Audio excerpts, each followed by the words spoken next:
നമസ്കാരം കൂട്ടുകാരെ, hobbies and ലൈഫിന്റെ പുതിയൊരു വീഡിയോയിലേക്ക് സ്വാഗതം. അപ്പോൾ ഇന്ന് നമ്മൾ കുറച്ച് ആഫ്രിക്കൻ ലവ് ബേർഡ്സിന്റെ ഹാൻഡ് ഫീഡിംഗ് ചിക്സ് ഒക്കെ അവൈലബിൾ ആയിട്ടുണ്ട്. ആഫ്രിക്കൻ ലവ് ബേർഡ്സിന്റെ ഹാൻഡ് ഫീഡ് ചിക്സ് ആയിട്ടുള്ളതാണ് ഇതൊക്കെ. ഇതും നമ്മളിപ്പോ ഫുൾ ടൈം ഹാൻഡ് ഫീഡ് ചെയ്തുകൊണ്ടിരിക്കുന്ന ബേർഡ്സ് ആണ്.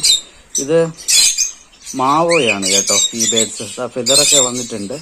മാവോയാണ്. നല്ല രീതിയിൽ നമ്മളുള്ള ഇണങ്ങുന്ന ബേർഡ്സ് ആണിത്. അപ്പോൾ ഇതിന് ചൂട് കൊടുക്കേണ്ട ആവശ്യമുണ്ടോ എന്നൊക്കെ പറഞ്ഞിട്ട് ഒരുപാട് പേര് വന്നിട്ട് നമുക്കിപ്പോൾ കഴിഞ്ഞ പ്രാവശ്യം വാങ്ങിച്ച ബേർഡ്സുകളും ചൂട് കൊടുക്കണമെന്നൊക്കെ പറഞ്ഞിട്ട് ചോദിച്ചായിരുന്നു.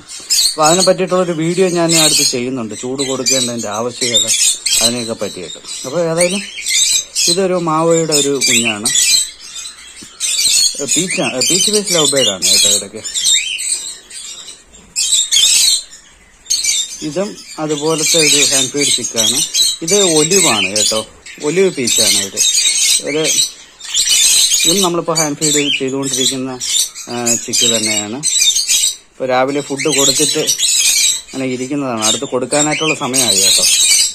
ഞാനപ്പോൾ ബാക്കിയുള്ള വലുതിനെല്ലാം സോഫ്റ്റ് ഫുഡും കുഞ്ഞുങ്ങൾക്ക് ഹാൻഡ് ഫീഡൊക്കെ ശരിയാക്കി വെച്ചിട്ട് അങ്ങനെ നിൽക്കുകയാണ്. ഇപ്പോഴേ എടുത്തു കഴിഞ്ഞാലേ പറ്റത്തുള്ളൂ കേട്ടോ വീഡിയോ. അതാണ് ഞാൻ ഇപ്പൊ ഈ സമയത്ത് തന്നെ ഈ വീഡിയോ എടുക്കണം. പിന്നീട് ആകുമ്പോഴത്തേക്ക് നടക്കത്തില്ല.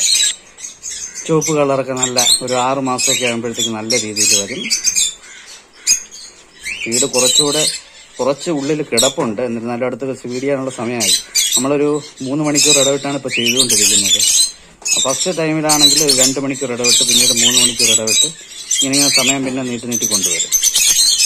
ഇതാണ് നമുക്ക് അടുത്ത് കൊടുക്കാനുള്ള ഒരു ചിക്ക്.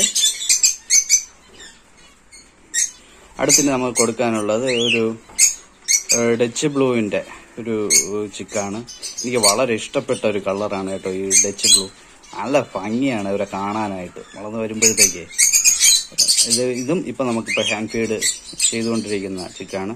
ഞാൻ ഈ ആഫ്രിക്കൻ ലവ് ബേർഡ്സിന്റെ കുഞ്ഞുങ്ങളെ ചിക്സുകൾ ചോദിക്കുമ്പോഴത്തേക്ക് ഞാൻ മാക്സിമം ഇത് ഫെദർ ഇത്തിരി ക്ലിയർ ആയിട്ട് വന്നിട്ടേ ഞാൻ കൊടുക്കാറുള്ളൂ കേട്ടോ. കാര്യം അല്ലാതെ നമ്മൾ ഈ ആഫ്രിക്കൻ ലവ് ബേർഡ്സിന്റെ കുഞ്ഞുങ്ങളെ കൊടുത്തു കഴിഞ്ഞാൽ ചിലപ്പോൾ അവരെ രക്ഷപ്പെടുത്തി എടുക്കാൻ പാടാണ്. നമുക്ക് വേണ്ട രീതിയിൽ നമ്മൾ ചൂടൊന്നും കൊടുത്തില്ല എന്നുണ്ടെങ്കിൽ ഇവരെ കിട്ടുവാനായിട്ട് ബുദ്ധിമുട്ടാണ്. പക്ഷെ ഇതൊക്കെ കൊണ്ടുപോകുന്നവർക്ക് വേറെ ഒന്നും പേടിക്കാനൊന്നുമില്ല. ഒരു ഫീഡൊക്കെ നല്ല രീതിയിൽ വാങ്ങിച്ചോളും.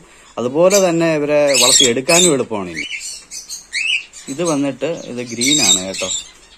ഗ്രീൻ പേടിച്ചിരിക്കുകയാണ് കേട്ടോ. ഗ്രീൻ പീച്ചിന്റെ ഒരു പീസാണ്. നല്ല അടിപൊളി കളറാണ്. ഗ്രീൻ പീച്ചിന്റെ ഒരു ചിക്കും നമുക്കിപ്പോ അവൈലബിൾ ആയിട്ടുണ്ട്. നമ്മുടെ കോക്കോറ്റെയിൽ ബേർഡ്സിന്റെ കുഞ്ഞ് ഇതാണ് കേട്ടോ. ഹാൻഡ് ഫീഡിങ് ചിക്സ് ആണ്. അപ്പോൾ ഏതാണ്ട് ഫുൾ ഫെദറൊക്കെ ഏതാണ്ടൊക്കെ ആയിട്ടുണ്ട്. അപ്പോൾ ഇങ്ങനെ ഉള്ള ഒരു എന്താണ് ലൂട്ടിനയുടെ കുഞ്ഞാണ്. നല്ല അടിപൊളി. ഇത് മെയിലാണോ ഫീമെയിലാണോ എന്നൊന്നും നമുക്കിപ്പോൾ പറയാൻ പറ്റത്തില്ല. എന്തായാലും നല്ല ആക്റ്റീവായിട്ടുള്ള നല്ലൊരു ബേർഡാണ്. കണ്ടില്ലേ?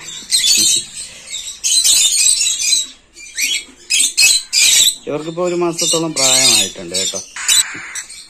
അടുത്ത് നമുക്ക് കൊടുക്കാനുള്ളതായത് ഫുൾ ഫെദറായ ഒരു പേൽ കോക്കോറ്റെയിലാണ്. ഈടോ ഒന്ന് വെള്ളം ഉണ്ടാക്കണ കണ്ട. നല്ല ഫെദറൊക്കെ നല്ല ഫുൾ ഫെദറായിട്ടുണ്ട്. ഇത് നമുക്ക് കൊണ്ടുപോകുന്നവർക്ക് ഫീഡ് ചെയ്യേണ്ട കാര്യം മാത്രമേ ഉള്ളൂ. അല്ല ഇതിനൊന്നും ചൂട് കൊടുക്കേണ്ട കാര്യമൊന്നുമില്ല കേട്ടോ. കാര്യം ഇതൊക്കെ നമ്മൾ ചൂട് കൊടുത്ത് വളർത്തി എടുത്ത ബേഡ്സുകളാണ്. അപ്പോൾ ഫുൾ ഫെദറായി കഴിഞ്ഞാൽ പിന്നെ ചൂട് കൊടുക്കേണ്ട ആവശ്യമൊന്നുമില്ല. അതിനെപ്പറ്റിയിട്ട് കുറേ സംശയങ്ങൾ ഒരുപാട് പേര് ചോദിക്കുന്നുണ്ട് കേട്ടോ. ഞാൻ അടുത്ത് അതിനെ പറ്റിയിട്ടൊരു വീഡിയോ ചെയ്യുന്നതായിരിക്കും കേട്ടോ. അപ്പോൾ ഈ ബേഡ്സുകളൊക്കെയാണ് നമുക്കിപ്പോൾ കൊടുക്കാനായിട്ടുള്ളത്. ഇപ്പോൾ വീഡിയോ ഒക്കെ കണ്ടിട്ട് താല്പര്യമുള്ളവർ വിളിക്കുക. ട്രാൻസ്പോർട്ടേഷൻ ഈ ഹാൻഡ് ഫീഡ് ചിക്കുകൾ ഒരല്പം ബുദ്ധിമുട്ടാണെങ്കിൽ, അടുത്തൊക്കെ ആണെങ്കിൽ കുഴപ്പമില്ല. അപ്പോൾ ദൂരോട്ടൊക്കെ ആണെങ്കിൽ ബുദ്ധിമുട്ടാണ്. ഇത് നമുക്ക് തിരുവനന്തപുരത്ത് കോവളത്താണ് ഞാൻ താമസിക്കുന്നത്. അപ്പോൾ ഈ വീഡിയോ കണ്ടിട്ട് താല്പര്യമുള്ളവർ കോൺടാക്ട് ചെയ്യുക. കോൺടാക്ട് നമ്പറൊക്കെ ഞാൻ കൊടുക്കുന്നുണ്ട്. അടുത്തൊരു വീഡിയോ വരുന്നത് വരെ നന്ദി.